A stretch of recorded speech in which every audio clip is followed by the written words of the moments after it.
The wagon lurched to a stop outside the ranch house, just as the sun began its descent behind the distant mountains, and Dalton Freely heard a woman's agonized scream pierce the stillness of the Texas evening. He dropped the saddle he had been oiling and ran toward the sound, his boots kicking up dust as he crossed the yard. The wagon driver, an older man with a weathered face and nervous eyes, was already climbing down from his seat, his movements hurried and uncertain. "She said she was going to your ranch," the driver called out, his voice tight with panic. "Said she was your bride, but she started having pains about an hour back, and now I think the baby is coming." Dalton reached the back of the wagon and looked inside. A young woman lay there among the bags and trunks, her face pale and drenched with sweat, her dark hair plastered to her forehead. Her hands clutched at her swollen belly, and her eyes were wide with fear and pain. "Please," she gasped between contractions. "Please help me." He had never seen her before in his life, but that did not matter now. Dalton climbed into the wagon without hesitation and knelt beside her. "I am Dalton Freely," he said, keeping his voice calm and steady. "Can you tell me your name?" "Teresa Blackwell," she managed, then cried out again as another contraction seized her. "I was supposed to arrive next week. The letters. We have been writing for months." Understanding flooded through him, followed immediately by shock. He had indeed been corresponding with a woman back east, a widow who had answered his advertisement for a mail-order bride. But Teresa had written that she would arrive in San Elizario in early March, and this was only the first week of February 1885. She had never mentioned being with child. "The baby came early," Teresa said, as if reading his thoughts. "I thought I had time. I thought I could get here and explain everything before." Another scream cut off her words, and Dalton knew there was no time for explanations now. The sun was setting fast, and this baby was coming whether they were ready or not. "Driver, help me get her inside," Dalton commanded, and together they carefully lifted Teresa from the wagon. She was lighter than he expected, even with the weight of the child she carried. They brought her through the front door of the ranch house and into the bedroom that Dalton had been preparing for his future wife. The irony of the situation was not lost on him, but he pushed the thought aside. Once Teresa was settled on the bed, the wagon driver backed toward the door. "I should go fetch the doctor from town," he said, but Dalton shook his head. "Town is 8 miles away. You would never make it back in time. Go to the kitchen and boil water, bring me clean towels, and then stay out there unless I call for you." The man looked relieved to have a task that did not require him to witness the birth, and he hurried away. Dalton turned his attention back to Teresa, who was gripping the bedpost with white-knuckled hands. "Have you ever delivered a baby before?" she asked, her voice trembling. "Calves and foals," he answered honestly, "but never a human child. Still, the basics should be the same. When did the contractions start? This afternoon. They were far apart at first, but now." She broke off with another cry, her body arching with the force of the contraction. Dalton rolled up his sleeves and went to the wash basin to scrub his hands. His mind was racing, trying to remember everything he had ever heard about childbirth from the ranch wives in the area. He had been present once when his sister had given birth, years ago before she moved back east with her husband, but he had been young then and had mostly stayed out of the way. The driver brought the water and towels, setting them on the table beside the bed before retreating quickly. Darkness was falling outside the windows now, and Dalton lit the oil lamps around the room, flooding it with golden light. "Teresa," he said, sitting on the edge of the bed and meeting her frightened eyes, "I need you to trust me. I know this is not how you imagined arriving here, and I know we are strangers, but I am going to help you through this." She nodded, tears streaming down her face. "I am so sorry. I should have told you about the baby in my letters. I was afraid you would not want me if you knew." "We will talk about that later," Dalton said gently. "Right now, all that matters is bringing this child safely into the world." The hours that followed were the longest of Dalton's life. Teresa's contractions grew closer together and more intense, and he did his best to comfort her, wiping her face with cool cloths and holding her hand when the pain became too much. She told him between contractions about her journey from Boston, about how her husband had died in a factory accident when she was 6 months pregnant, leaving her with nothing. His family had turned her out, claiming the child was not truly their blood, and she had been left alone and desperate. "I saw your advertisement in the newspaper," she said, her voice weak. "You seemed kind in your letters. I thought maybe you would understand, that maybe I could explain when I got here and you would give me a chance." Dalton felt a surge of anger at the family who had abandoned her, at the circumstances that had forced her to travel across the country in her condition, but he kept his voice calm. "You are here now, and you are safe. That is what matters." As midnight approached, Teresa's body began to push, and Dalton positioned himself to receive the child. He had helped birth dozens of animals over the years, but his hands were shaking now in a way they never had before. This was a human life, precious and fragile, and he was terrified of making a mistake. "Push when your body tells you to," he instructed, and Teresa bore down with a strength he had not known she possessed. She was small and delicate-looking, but there was steel in her that came out now when she needed it most. The baby's head crowned, and Dalton supported it carefully, murmuring encouragement to Teresa. "You are doing wonderfully. Just a little more." With one final push and a scream that seemed to shake the rafters, the baby slipped into Dalton's waiting hands. It was a boy, tiny and red-faced and perfect, and after a moment of heart-stopping silence, he opened his mouth and wailed. Dalton had never heard a more beautiful sound. He quickly cleaned the baby's face and wrapped him in a soft towel, then laid him on Teresa's chest. She was crying and laughing at the same time, her hands trembling as she touched her son for the first time. "He is here," she whispered. "He is really here." Dalton finished the rest of the necessary tasks, drawing on his experience with animals and hoping desperately that he was doing everything right. Teresa seemed to be recovering well, her color already better than it had been during the worst of the labor. The baby nursed hungrily, and mother and child both seemed healthy and strong despite the circumstances of the birth. As dawn broke over the Texas plains, painting the sky in shades of pink and gold, Dalton stood at the window and watched the sun rise. Behind him, Teresa had fallen into an exhausted sleep, the baby tucked safely in her arms. The wagon driver had left hours ago, eager to escape the drama of the night, and the house was quiet now except for the occasional small sound from the infant. Dalton felt as though he had lived a lifetime in the past 12 hours. He had expected his mail-order bride to arrive in a few weeks, had expected a proper courtship period where they would get to know each other before making their marriage official. Instead, she had appeared on his doorstep in labor, and he had delivered her child in the middle of the night. Nothing about this situation was what he had planned. Yet as he looked at Teresa sleeping peacefully in his bed, her face soft and vulnerable in the early morning light, he felt something unexpected stir in his chest.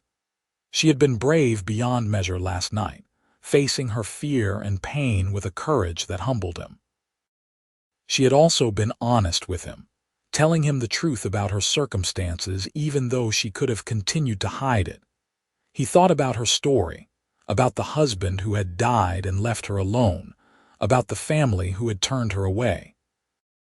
She had come to Texas because she had nowhere else to go, because his advertisement had offered her a lifeline when she was drowning. How could he turn her away now, after everything they had been through together?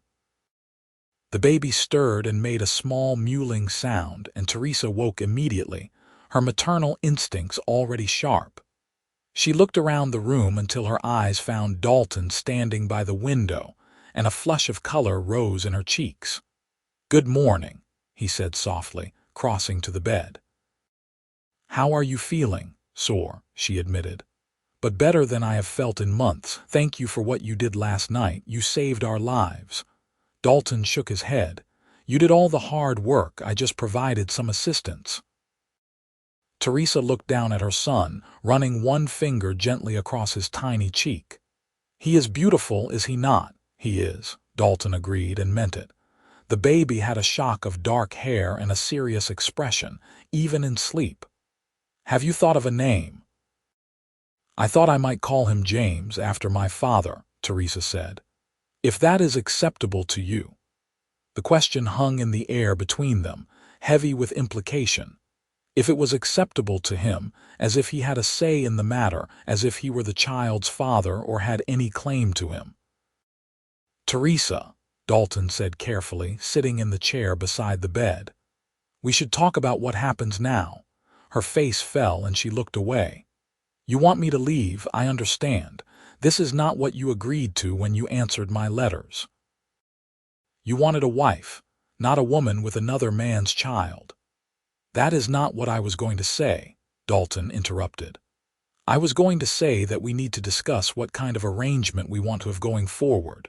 You came here expecting to become my wife, and I was expecting to make you mine. The situation is more complicated now, but that does not mean it is impossible." Teresa's eyes widened. "You would still consider marrying me, even after everything?" "You are not the first widow to find herself in difficult circumstances, and James is an innocent child who deserves a good home and a father who will care for him," Dalton said. "Beyond that, I find myself impressed by your strength and your honesty. Those are qualities I value." "But you do not know me," Teresa protested. "We have only just met, and under such strange circumstances." "That is true," Dalton acknowledged, "which is why I propose we take some time to get to know each other properly before making any final decisions about marriage. You will stay here as my guest, and we will court as we should have done from the beginning. If at the end of a reasonable time we both feel that we would suit each other, then we will make it official." Teresa was quiet for a long moment, studying his face as if trying to read his true intentions. "Why would you do this?" she asked finally. "You could send me away and find another bride, one without complications." Dalton thought about how to answer that. He could not fully explain it to himself, let alone to her. There was something about the way she had looked at him last night, trusting him with her most vulnerable moment. There was something about the weight of the baby in his hands, the first breath of new life that he had helped bring into the world. It had changed something fundamental in him, opened a door he had not known was closed. "Because I think you came into my life last night for a reason," he said at last. "And because I believe in giving people a chance when they deserve one." Tears welled up in Teresa's eyes again, but these were different from the tears of pain and fear from the night before. "Thank you," she whispered. "You have no idea what this means to me." The baby began to fuss, and Teresa shifted him to nurse again. Dalton excused himself to give her privacy and went to the kitchen to make breakfast. He was exhausted from the sleepless night, but his mind was too active to rest. He had just made a decision that would change the entire course of his life, and he was not entirely sure what had possessed him to do it. As he fried eggs and bacon, he thought about the ranch and all the work that needed to be done.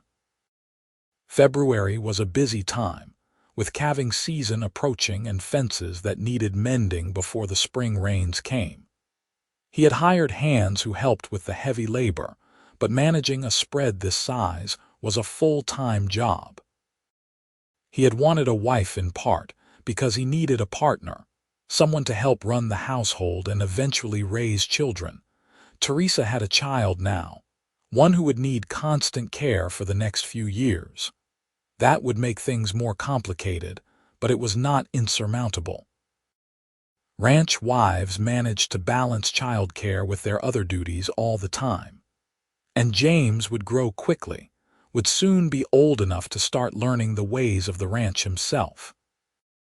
Dalton carried a tray of food back to the bedroom and found Teresa sitting up against the pillows, looking much more alert than before. She had managed to tidy her hair somewhat, and the color had returned fully to her face. She was, he realized with a start, quite pretty. Her letters had included a small photograph, but it had been a formal portrait that showed little of her actual features. In person, she had warm brown eyes and a gentle smile, and there was a softness to her that appealed to him. "You should not have gone to so much trouble," she said as he set the tray across her lap. "I could have come to the kitchen." "You just gave birth a few hours ago," Dalton said firmly. "You need to rest and recover your strength. The kitchen will still be there tomorrow." They ate together in comfortable silence, and Dalton found himself watching the way Teresa cared for James, the natural grace with which she held him and soothed him when he fussed. She would be a good mother, he thought. The boy was lucky to have her. "Tell me about the ranch," Teresa said after a while. "Your letters mentioned cattle, but I do not know much about that life." Dalton spent the next hour describing his operation. The 1,000 head of cattle he ran on his land, the horses he bred and trained, the challenges of managing it all in the harsh Texas climate. Teresa listened with genuine interest, asking intelligent questions that showed she was trying to understand his world. In turn, she told him more about her own background. She had grown up in Boston, the daughter of a shopkeeper, and had married young to a man who worked in the textile mills. They had been happy enough, she said, though money had always been tight. When he died, crushed by falling machinery, the mill owners had paid his family a small settlement but nothing to Teresa herself, claiming she had no legal right to it as a mere widow.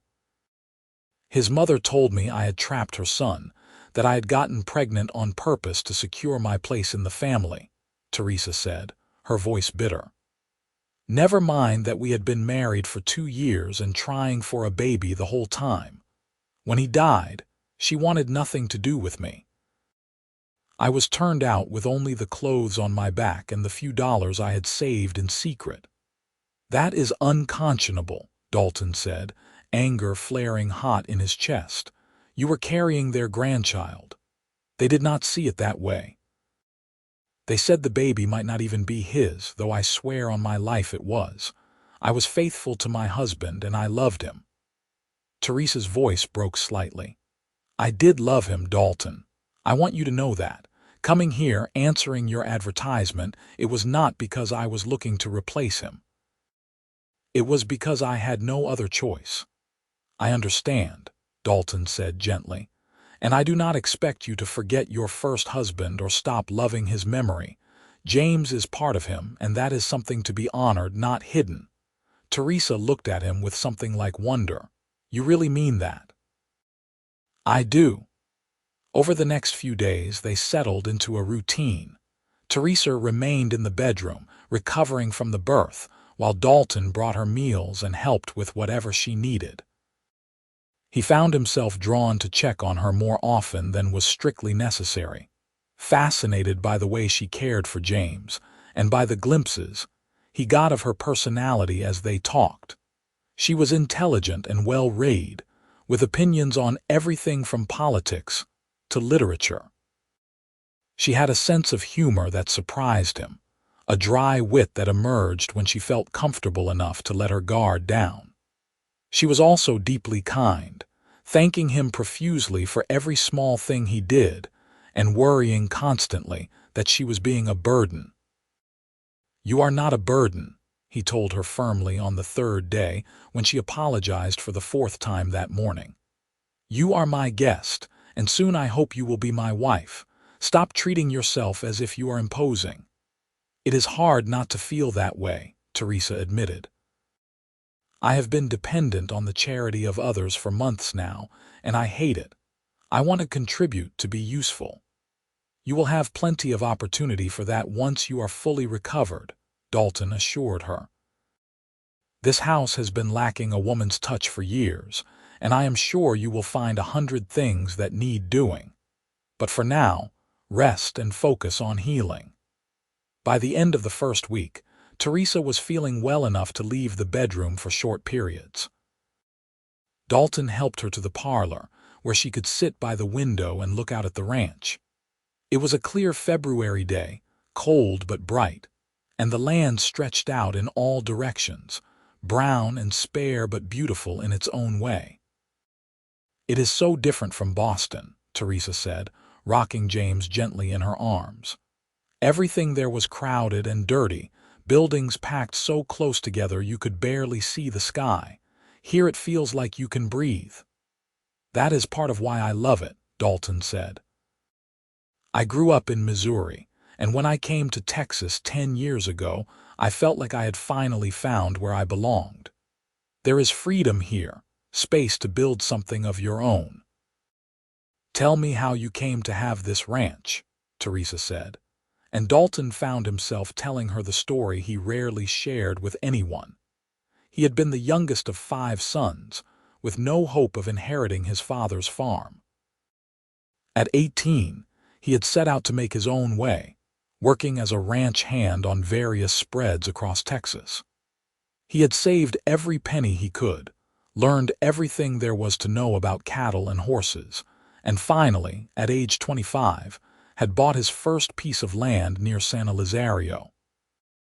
It had been hard, back-breaking work to build the ranch up from nothing, but he had done it through sheer determination and careful management. I always knew I wanted a family to share it with, he said. But out here, there are not many unmarried women, and the ones who are here have their pick of men. I am not much to look at, and I do not have a lot of social graces. Placing an advertisement seemed like the most practical solution. You are more than you give yourself credit for, Teresa said quietly. You are kind and steady and strong. Those are qualities that matter far more than a handsome face or smooth manners. Dalton felt his cheeks heat at the compliment. He was not used to praise, especially not from a woman as lovely as Teresa. I am glad you think so. As the days passed into weeks, their courtship deepened.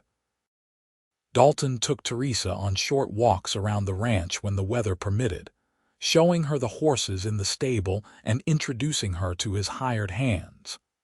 The men were respectful and welcoming, tipping their hats to Teresa and making a fuss over baby James. It was clear they were curious about the circumstances of her arrival, but Dalton had made it known that her privacy was to be respected, and no one asked intrusive questions. Teresa began to take over some of the household duties, insisting that she was well enough to cook and clean. Dalton had been managing on his own for years, but he had to admit it was nice to come in from a long day of work to find a hot meal waiting and the house tidy. Teresa had a gift for making a space feel like a home, adding small touches like wildflowers in jars on the table and curtains she sewed for the windows.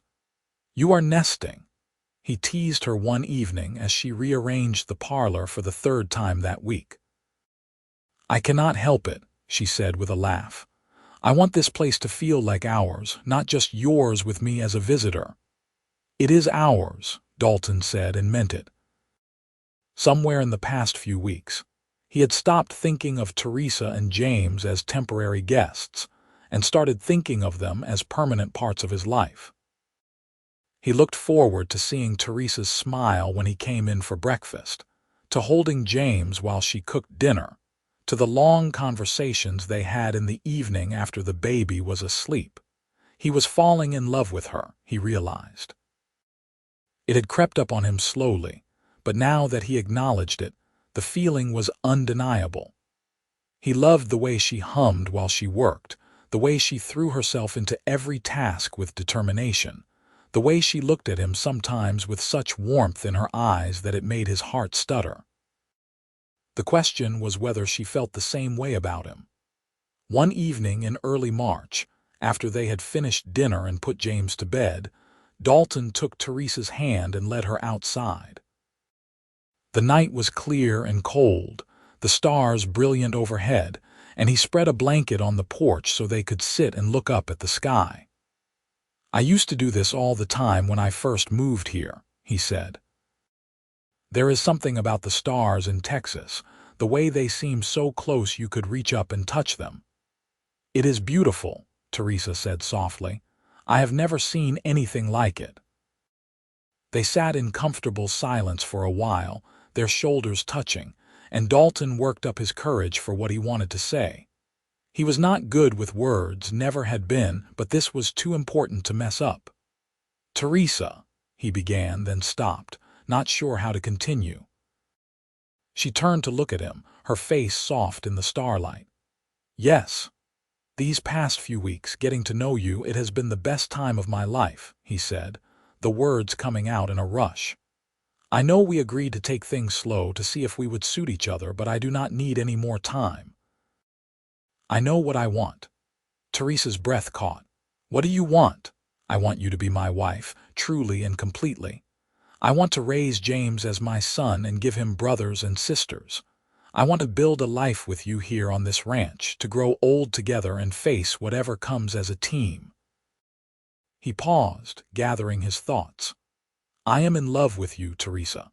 I think I started falling the moment I saw you in that wagon, so brave and scared and determined. And every day since then, I have fallen a little bit more." Tears were streaming down Teresa's face, catching the starlight. "I love you too," she whispered. "I did not think it was possible to feel this way again, not after losing my first husband. But you have shown me such kindness, such patience. You have given me a home and a future when I had nothing. How could I not love you?" Dalton cupped her face in his hands and kissed her gently, tentatively, giving her the chance to pull away if she wanted. But she did not pull away. Instead, she leaned into him, her arms coming up to wrap around his neck, and the kiss deepened into something fierce and hungry and full of promise. When they finally broke apart, both breathing hard, Dalton rested his forehead against hers. "Marry me," he said. "Not because you need me or because you have nowhere else to go, but because you want to." "Yes," Teresa said without hesitation. "Yes, I will marry you." They were married 3 days later by the circuit preacher who passed through San Elizario once a month. It was a simple ceremony, held in the ranch house with Dalton's hired hands as witnesses, but to Dalton, it was perfect. Teresa wore a dress she had sewn herself from fabric he had bought in town, a soft blue that brought out the color of her eyes, and she carried wildflowers that grew along the creek bed. When the preacher pronounced them man and wife, Dalton kissed his bride with all the love and joy he felt bursting in his chest. James, held by one of the ranch hands, let out a wail as if to add his own blessing to the proceedings, and everyone laughed. They celebrated with a dinner that Teresa had prepared, simple but delicious, and toasted with whiskey that Dalton had been saving for a special occasion. The hired hands gave them gifts, practical things like a new cooking pot and a quilt for their bed, and the foreman made a short speech about how glad they were to have a woman on the ranch again. When everyone finally left and they were alone, Dalton carried Teresa over the threshold of the bedroom, making her laugh with delight. He set her down gently, suddenly nervous despite the fact that they had been living together for weeks now. "I want you to know that I do not have expectations for tonight," he said carefully. "You only just had a baby, and I know you may not be ready for everything that comes with marriage. I can wait as long as you need." Teresa smiled and cupped his cheek with her hand. "You are a good man, Dalton Freely. But I am your wife now, and I want to be your wife in every way. We will take things slowly, but I do not want to wait any longer to start our real life together." That night, they came together with a tenderness and passion that left them both shaken. Dalton had been with women before, but never like this. Never with someone he loved so deeply that it felt like his heart might burst. Teresa was responsive and generous, giving herself to him completely, and afterward, as they lay tangled together in the darkness, he felt a sense of rightness that he had never experienced before. "I was so scared when I came here," Teresa murmured, her head resting on his chest. "I thought you would be angry when you found out about James, that you would send me away. I never imagined that I would find a love like this." "I was scared too," Dalton admitted. "When that wagon pulled up and I heard you screaming, I thought my whole life was about to fall apart. Instead, it came together in a way I never expected." "Do you ever think about how different things might have been if I had arrived on time, not in labor?" Teresa asked. "Sometimes," Dalton said, "but I think this was how it was meant to be. Delivering James, going through that together, it bonded us in a way that nothing else could have. I do not regret a single moment of it. The weeks and months that followed were busy and happy." Dalton taught Teresa everything about running a ranch, and she proved to be a quick learner with a natural affinity for the work. She could ride a horse as well as any of the men by summer, and she had opinions about which bulls to keep for breeding and which cattle to sell that Dalton found surprisingly astute. James grew rapidly, a healthy, happy baby who rarely cried and seemed fascinated by everything around him. Dalton was amazed by how naturally he slipped into the role of father, how much joy he found in the simple act of holding his son and watching him discover the world. "He is going to be a rancher through and through," Teresa said one evening as they watched James crawl determinedly toward a barn cat. "Look at how fearless he is." "He gets that from his mother," Dalton said, pulling her close. "You are the bravest person I know." Life on the ranch was not without its challenges. There were droughts that summer that killed some of the grass, forcing Dalton to sell off part of his herd earlier than planned. There were wolves that stalked the cattle at night, requiring constant vigilance. There were days when the work seemed endless and the profits too small, when Dalton wondered if they would make it through another year. But through it all, Teresa was by his side, a steady presence who never complained and always found a way to lift his spirits. She managed the household budget with careful precision, finding ways to stretch every dollar without sacrificing quality. She preserved fruits and vegetables from the garden she had planted, ensuring they would have food through the winter. She mended clothes and repaired tools and did 100 other small tasks that kept the ranch running smoothly. By fall, Teresa suspected she might be pregnant again. She waited to tell Dalton until she was certain, afraid of disappointing him if she was wrong. But when the signs became unmistakable, she found him in the barn one evening and shared the news. Dalton's reaction was everything she could have hoped for. He picked her up and spun her around, laughing with pure joy, then set her down carefully as if suddenly afraid he might hurt her. "Are you happy?" Teresa asked, though she could see the answer written all over his face. "Happy does not begin to cover it," Dalton said. "We are going to have a baby, Teresa, our baby." She understood what he meant without him having to explain. James would always be their son, but this child would be created from their love, a living symbol of everything they had built together. The pregnancy progressed smoothly, with none of the complications that had marked Teresa's first. She continued to work around the ranch well into her 7th month, ignoring Dalton's protests that she should rest more. She felt strong and healthy and alive, her body made for this task. When her labor began on a cold January morning in 1886, Dalton was prepared this time. He had arranged for the doctor from town to be on call, and he had laid in supplies and made sure everything was ready. But when the moment came, Teresa told him she did not want the doctor. "I want you," she said, gripping his hand. "You delivered James safely, and I trust you to deliver this baby too. Please, Dalton." He could not refuse her, though his hands shook with the responsibility of it.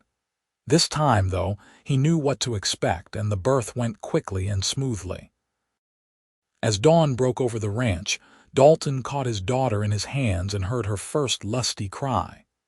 "A girl," he said, his voice choked with emotion as he placed the baby on Teresa's chest.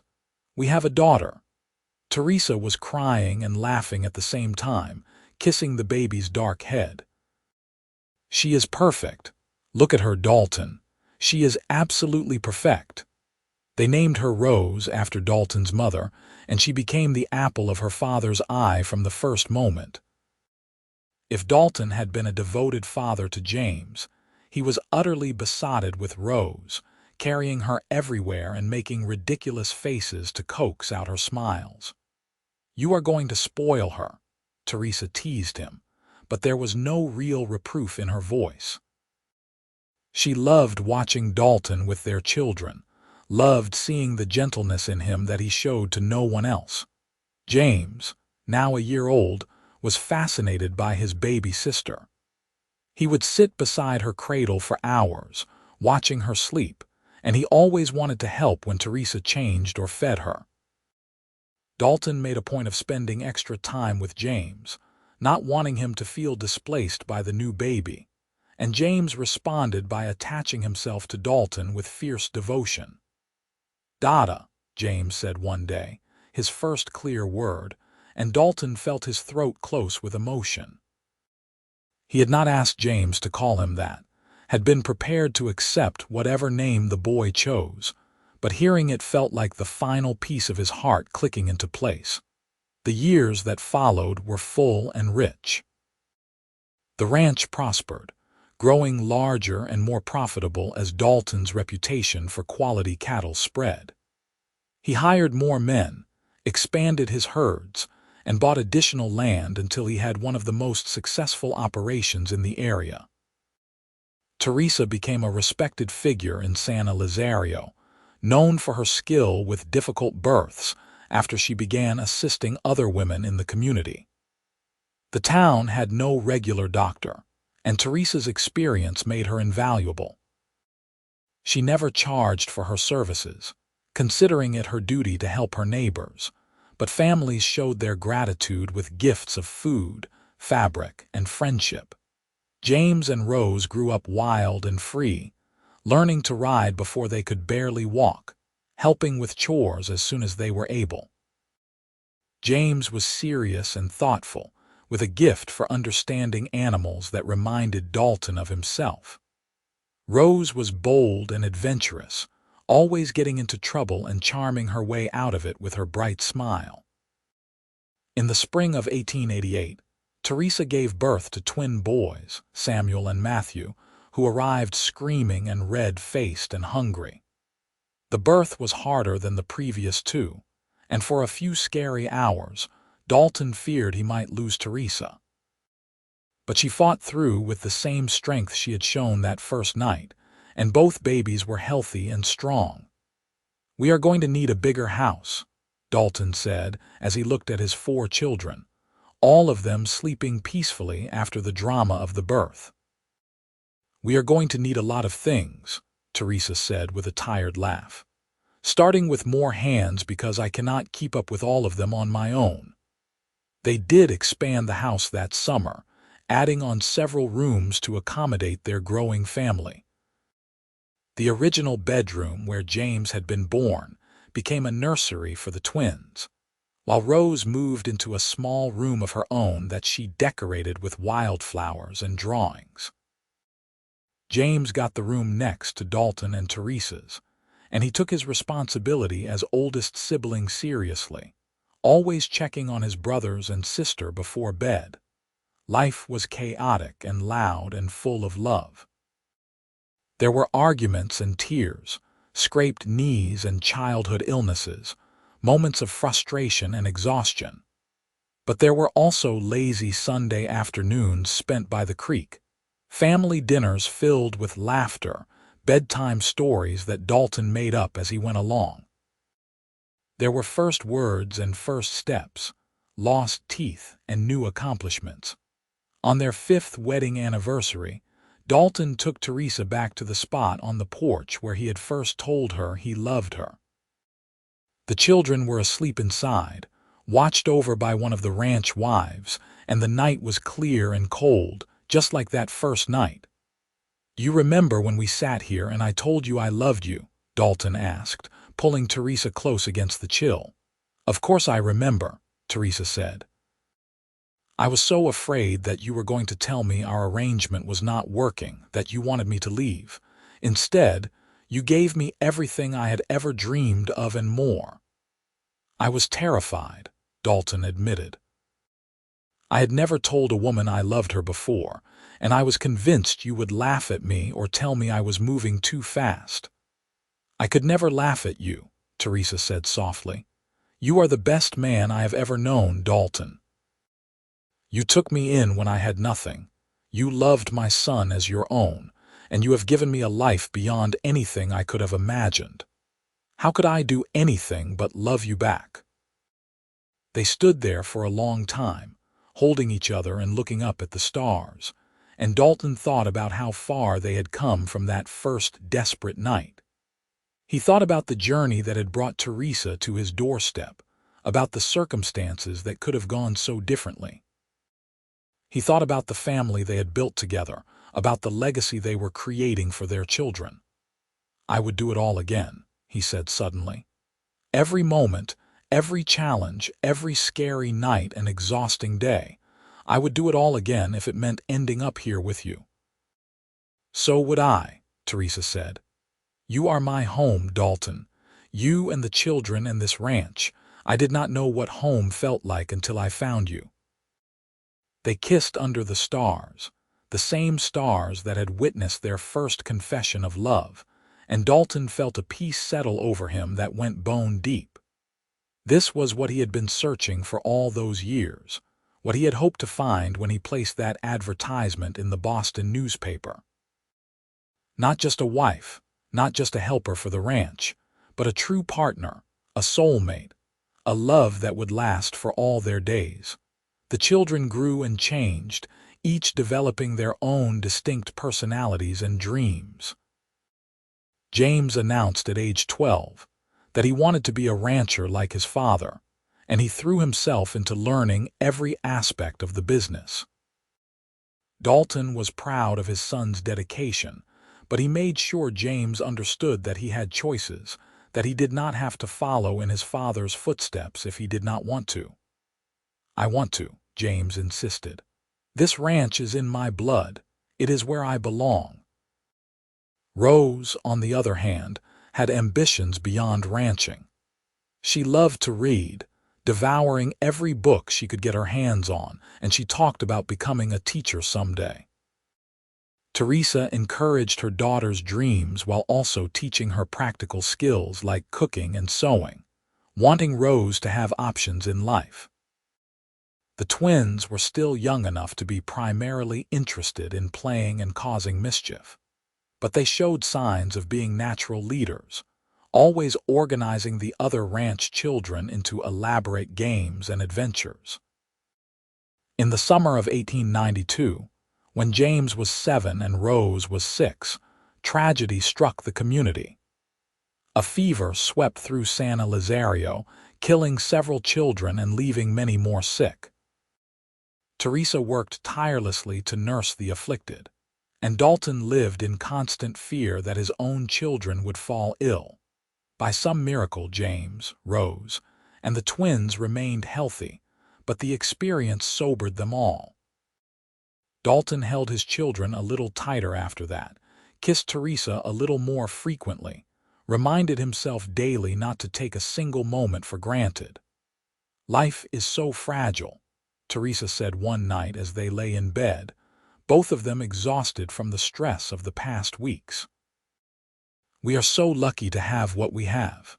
We are," Dalton agreed.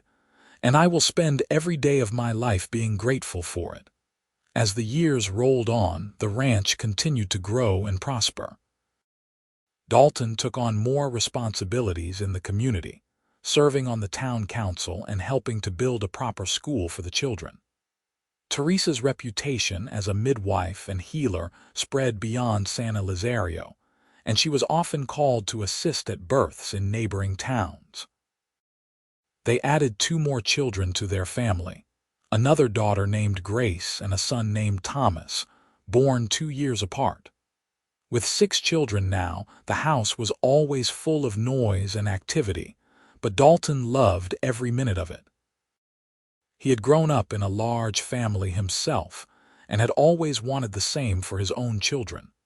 James turned 18 in 1893, a young man now rather than a boy, and Dalton formally made him a partner in the ranch. They shook hands like men, but then Dalton pulled his son into a tight embrace. "I am so proud of you," Dalton said. "Your mother would be proud too." For a moment he worried that mentioning Teresa's first husband might be a mistake, but James just smiled. "I know," he said. "I do not remember him, but I am grateful for the life he gave me, even if it was short. And I am grateful that he loved my mother enough to give me a chance at life. But you are my father, Dalton. You are the one who raised me, who taught me everything I know. That is what matters." It was one of the best moments of Dalton's life. Hearing those words from the boy he had loved as his own from the moment he caught him in his hands that desperate February night. Rose left for teacher's college when she was 18, breaking her father's heart even as he supported her decision. She promised to come home for holidays and summers, and she kept that promise faithfully. When she graduated 2 years later, she returned to San Elizario to teach at the school her father had helped build, and Dalton could not have been prouder. The twins grew into strong, capable young men who ran the ranch, alongside their father and oldest brother. They were different from each other in temperament. Samuel quiet and introspective, while Matthew was outgoing and charming, but they worked together with the kind of seamless coordination that only twins could manage. Grace showed an aptitude for numbers and organization, taking over the ranch's bookkeeping when she was barely 16 and improving their profit margins with her careful management. Thomas, the baby of the family, was still finding his way, but he had a gift with horses that suggested he might become a trainer someday. Through it all, Dalton and Teresa's love only deepened. They had weathered storms, both literal and metaphorical, had faced challenges that might have broken a weaker couple, but their bond had only grown stronger. They still sat on the porch on clear nights, looking up at the stars and holding hands like young lovers. "Do you ever think about that night I arrived?" Teresa asked on one such evening when they were both well into their 50s and their hair was streaked with gray. "All the time," Dalton said. "I think about how scared I was, how sure I was that I was going to mess everything up. I think about how small James was, how fragile he seemed. And I think about how, looking at you that night, I knew my life was never going to be the same." "Mine either," Teresa said. "I thought I was coming to Texas to find safety and security, a practical arrangement that would keep me and my baby from starving. Instead, I found love. Real, true, lasting love. The kind I thought I would never have again." "I would like to think your first husband would approve," Dalton said. "Of the life you have built, the way you have honored his memory while also moving forward." "I think he would," Teresa said softly. "He was a good man, and he would have wanted me to be happy, just as I would want the same for him if our situations had been reversed." They sat in comfortable silence for a while, and then Dalton spoke again. "I was thinking we should take a trip, just the 2 of us. The children are all old enough to manage without us for a while. We could go somewhere we have never been, see some of the country beyond this ranch." Teresa's eyes lit up with excitement. Really? Where would we go? Anywhere you want, Dalton said. You name it, and we will go. They decided on California, wanting to see the ocean that neither of them had ever laid eyes on. They made the trip in the spring of 1900, traveling by train and marveling at how much the country had changed in the 15 years since Teresa had made her desperate journey from Boston. Standing on the beach with the waves crashing at their feet, Teresa turned to Dalton with tears in her eyes. "Thank you," she said, "for this, for everything, for being the man who answered my letter, for being there that night when I needed you most, for building this life with me." "Thank you for arriving on my doorstep," Dalton said, "for trusting me with your most vulnerable moment, for giving me the chance to prove myself, for loving me even when I was terrified I was not good enough for you." They kissed with the salt spray misting their faces, and Dalton thought about how strange and wonderful life was. All those years ago, he had placed an advertisement for a mail-order bride, hoping for a practical partnership. Instead, he had gotten a woman in labor, a baby born in his hands, and a love story that had exceeded his wildest dreams. When they returned to the ranch, they found it running smoothly under James's capable management. Their son had made some improvements while they were gone, expanding the horse breeding program and negotiating a better price for their cattle. Dalton was impressed and proud, knowing that the ranch would be in good hands when he eventually passed it on to the next generation. The new century brought changes to Texas and to San Elizario. The railroad expanded, bringing more people and more opportunities for commerce. The town grew from a small outpost to a thriving community, with shops and churches and even a small hospital.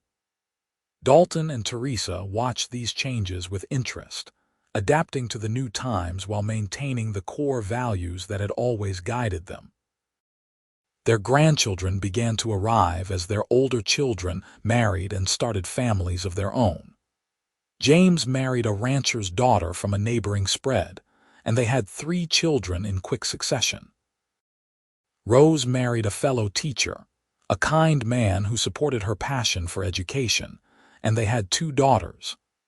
The twins both married in the same year, Samuel to a quiet girl from town and Matthew to a vivacious redhead who kept him on his toes. Dalton loved being a grandfather, spoiling his grandchildren the way he had once spoiled his own children. Teresa watched him play with the babies and chase the toddlers around the yard, and she marveled at how this stern, serious man could become so soft and silly around children. "You are a natural at this," she told him one afternoon as he held his newest granddaughter, James's 3rd child. "I had a good teacher," Dalton said, smiling at her. "You showed me what it means to be a parent, to love unconditionally and put someone else's needs above your own." As they aged, they began to slow down, letting the younger generation take over more of the daily operations of the ranch. Dalton still rode out to check on the cattle most days, but he no longer worked from dawn to dusk as he once had. Teresa continued to assist at births in the community, but she trained younger women to take over, wanting to ensure that her knowledge would not be lost. They spent more time together, taking long walks around the ranch and reminiscing about their years together. They told stories to their grandchildren about the old days, about the wild Texas of their youth, about the night their family began in such dramatic fashion. "Did you really deliver babies in the middle of the night?"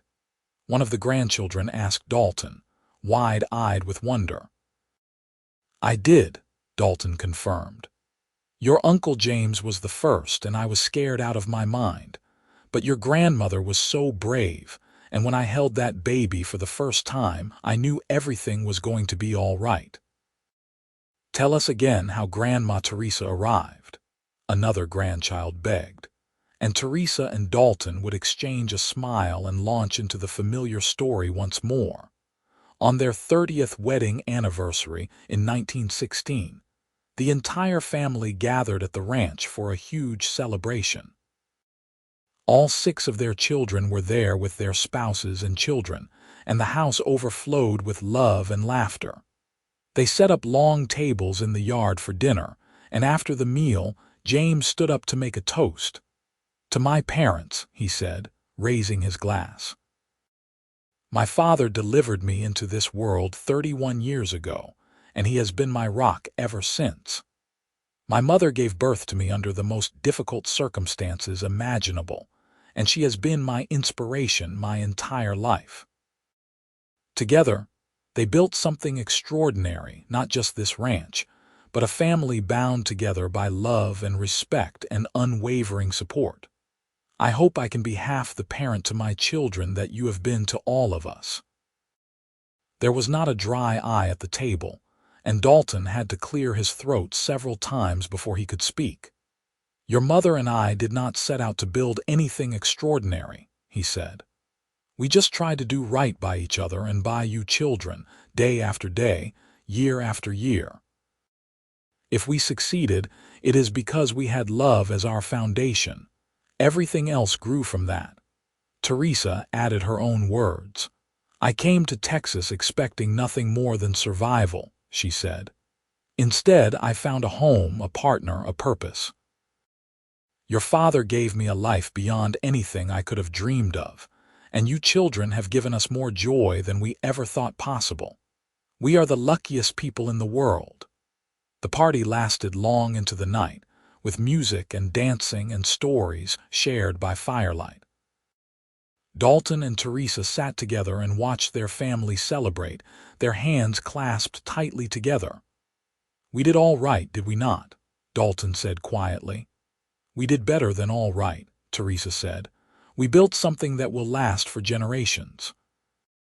Our great-grandchildren will play on this land, will hear the story of how we met, will carry on the legacy we created." "I love you," Dalton said, the same 3 words he had spoken to her on that porch so many years ago. "I love you too," Teresa replied, the same answer she had given him then. They grew old together gracefully, weathering the aches and pains of aging with the same partnership that had carried them through everything else. When Dalton's eyesight began to fail, Teresa read to him every evening. When Teresa's arthritis made it hard to do detailed work, Dalton helped her with the tasks that required nimble fingers. They were never apart for long, finding comfort in each other's presence after so many years together. The ranch hands joked that they moved as one person, always in sync, always aware of where the other was and what they needed. In the winter of 1920, Dalton caught pneumonia. He was 72 years old, and despite Teresa's best efforts and the care of the town doctor, he grew weaker by the day. The family gathered at the ranch, wanting to be there for whatever came next. On what would be his last night, Dalton asked Teresa to lie beside him in the bed. She curled up against him carefully, mindful of his fragile state, and he wrapped his arm around her with what little strength he had left. "I am not afraid," he whispered. "I have had a good life, better than I ever thought possible, and I know that you will be all right, that the children will take care of you." "Do not talk like that," Teresa said, though her voice was choked with tears. "You are going to pull through this. You are the strongest man I know." "Even strong men have to rest eventually," Dalton said gently. "And I am so tired, my love, but I want you to know that you have been the greatest blessing of my life. From that first night when you arrived on my doorstep, through all the years since, you have been my joy and my purpose. I could not have asked for a better partner or a better life." "You saved me," Teresa sobbed. "You saved me and James, and you gave us everything. How am I supposed to go on without you?" "The same way you went on when you lost your first husband," Dalton said. "You are the bravest woman I have ever known, Teresa. You will grieve, and that is right and proper. But then you will keep living, because that is what you do. You will watch our grandchildren grow, and you will help raise the great-grandchildren, and you will keep our memory alive by living fully and with love." He died just before dawn, peacefully in his sleep with Teresa still in his arms. The family mourned him deeply, the patriarch who had built their legacy and loved them all so fiercely. They buried him on a hill overlooking the ranch, where he could see the land he had worked and the home he had built. Teresa lived for another 8 years, and though she missed Dalton every single day, she did as he had asked. She lived fully, helping to raise her great-grandchildren and passing on the stories of their family history. She made sure they all knew about the night she had arrived in labor, about how Dalton had delivered James before dawn, about how that desperate beginning had led to a love story for the ages. When she died in 1928 at the age of 77, she was buried beside Dalton on that hill, and the whole community came to pay their respects. She had touched countless lives as a midwife and healer, and the town had lost a beloved matriarch. James, now 53 years old and patriarch of the family himself, stood at his mother's grave and thought about everything she and Dalton had built. The ranch was still thriving, passed down through the generations just as they had planned.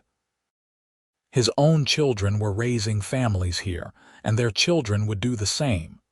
"Thank you," he said quietly, speaking to both of the graves, "for everything you gave us, for the example you set, for the love you showed us. We will make sure your story is never forgotten," and it never was. For generations to come, the family gathered on the anniversary of that fateful February night and told the story of how Teresa Blackwell had arrived on Dalton Freely's doorstep in labor, how he had delivered baby James before dawn, and how that desperate moment had been the beginning of a love that lasted a lifetime and created a legacy that would endure forever. The ranch remained in the family, a testament to what could be built when two people committed to loving each other through every trial and triumph that life brought their way. Their story became legend in San Elizario, a reminder that sometimes the most beautiful things in life came from the most unexpected circumstances, and that true love could bloom even in the harshest conditions, like wildflowers pushing up through the hard Texas earth to reach for the sun.